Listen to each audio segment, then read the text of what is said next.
ফিরলাম বিরতির পর। এবার চোখ রাখবো উদয়পুরের দিকে। উদয়পুরেও কিন্তু আজ একেবারে সাড়ম্বরে ৭৬তম প্রজাতন্ত্র দিবস পালন করা হলো। আজ উদয়পুরের কেবিআই মাঠে জাতীয় পতাকা উত্তোলন করেন মন্ত্রী প্রণজিৎ সিংহ রায় এবং সেখানে উপস্থিত ছিলেন স্থানীয় নেতা নেতৃত্বরা এবং পুলিশের তরফে উচ্চপদস্থ আধিকারিকরাও সেখানে উপস্থিত ছিলেন। এবং সারা দেশের পাশাপাশি এই প্রদর্শন করা হয়, যেখানে দেখতেই পাচ্ছেন যে বিভিন্ন সাংস্কৃতিক অনুষ্ঠান তো বটেই, বরং সেখানে তার আগে কুচকাওয়াজের অনুষ্ঠানও হয়।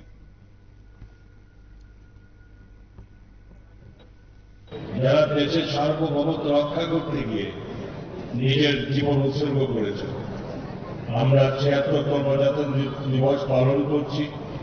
এই গৌরবের দিনটিতে আমি ব্যক্তিগতভাবে এবং রাজ্য সরকারের পক্ষ থেকে মমদিবাসী তথা সমগ্র ত্রিপুরাবাসীকে অভিনন্দন জানাই।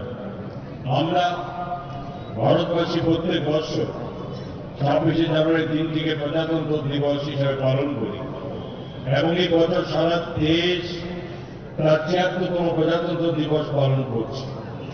যদিও ১৯৪৭ সালে ভারতবর্ষ ব্রিটিশদের কাছ থেকে স্বাধীনতা অর্জন করেছিল, কিন্তু ১৯৫০ সালে ২৬শে জানুয়ারি আমাদের দেশ একটি সার্বভৌম গণতান্ত্রিক প্রজাতন্ত্র হয়েছিল।